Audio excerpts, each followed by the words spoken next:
Hey guys, what is up? MrDippinGamer here with you today, bringing you another Call of Duty Advanced Warfare gameplay.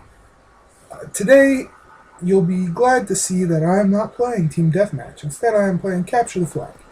And my whole goal in this gameplay right here was to play Slayer, play the back anchor, just protect the flag as much as possible to the best of my ability.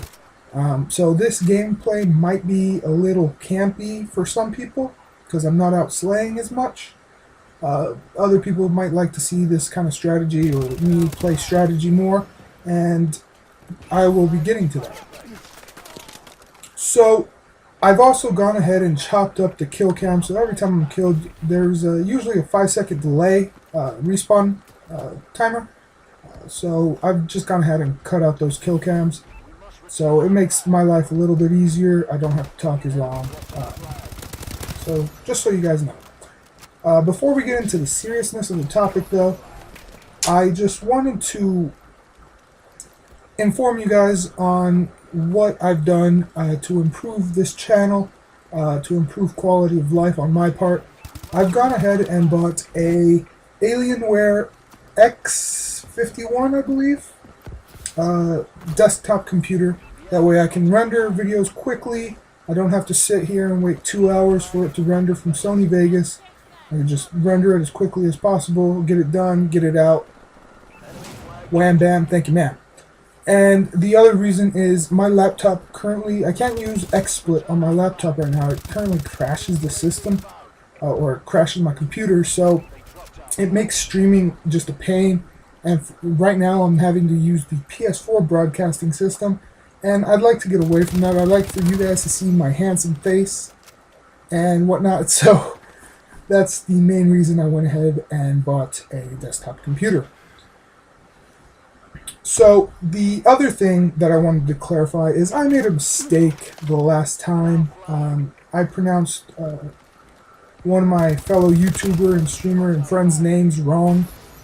I said Drawkeet, as in parakeet, like I wanted to pronounce his name as parakeet.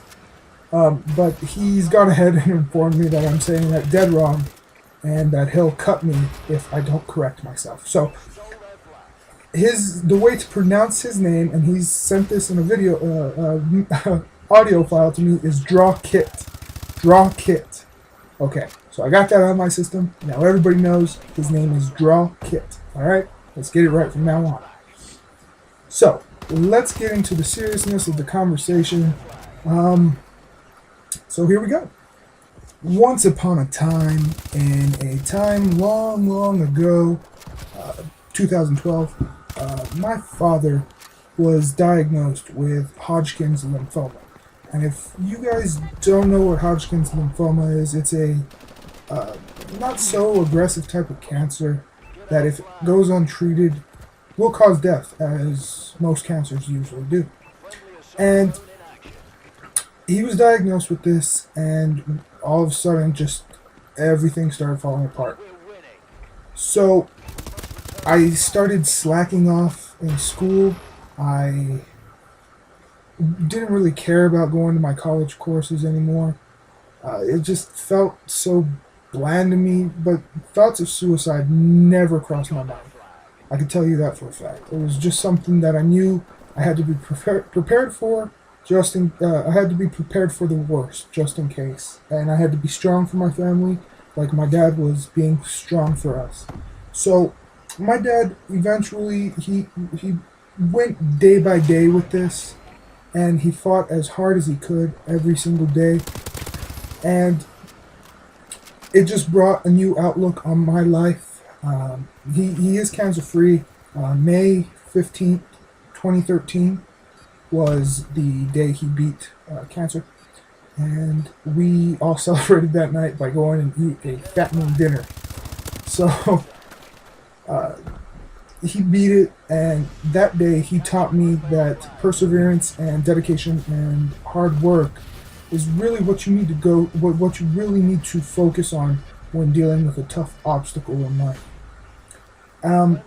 But that wasn't the end.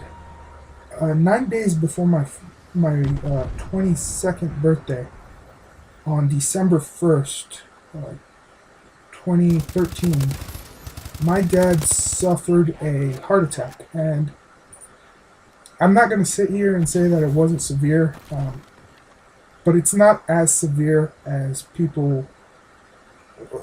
Don't get me wrong, a heart attack is no joke, but I don't want to say it wasn't as severe, but we caught it in time, so it wasn't that severe as another heart attack that can ultimately kill. My dad suffered a heart attack while walking in the mall with my mom and my sister, and I was stuck at work that morning. My mom gave me a call frantically, and I had to leave work and go pick up my parents, who were at my mom and my sister at the mall. Earlier in November, my friend had lost his dad to a heart attack, and his dad was practically my second dad. We're that close. So I knew what he was going through, and I was just terrified to go through the same thing at the time. I didn't know how serious my dad's heart attack was at the time, so it was just terrifying to me when my dad had his heart attack of what was going to happen. I had a lot of questions, like, what am I going to do with my life? How do I move forward if he does pass away? But thankfully, God was looking over us that day, and my dad pulled through on his own. They did have to put him into an induced coma for 4 days, and I was there every day. But it got me reevaluating my life and what I wanted to do with my life. So I've rededicated myself to school.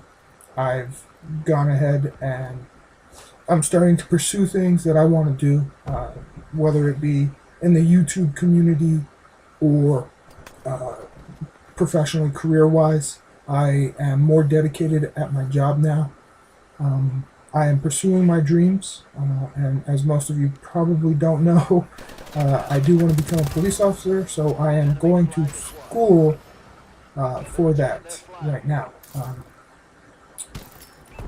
So, pretty much the moral of the story is it shouldn't take you a life-changing moment of a tragic event that opens your eyes.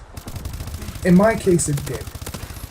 But I'm just trying to show you guys that you need to act on your life right now and get to work. And then it's time, and then you can have all the fun and games later in life. That's what I'm trying to get at. So get out there, get your shit done, and then party. Is what I'm trying to get at. Alright, guys? But in all seriousness, also cherish every moment you have with your family. Most people don't have that choice. And I'm sorry that this commentary was so deep and saddening. I never intended for it to be saddening. I just want to drop some knowledge onto your noggins and let you know more about me, where I come from, what I stand for, what got me to this point, and I hope I did with this video.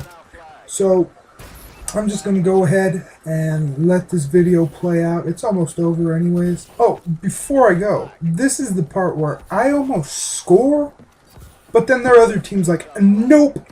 And if you could picture that Freddie Mercury almost, that's exactly how I felt.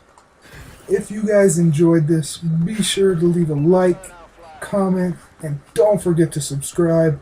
After I shared something so deep with you guys, I think I deserve a little something. Don't you agree, guys? So, I will see you all next time. Alrighty, guys. Bye-bye.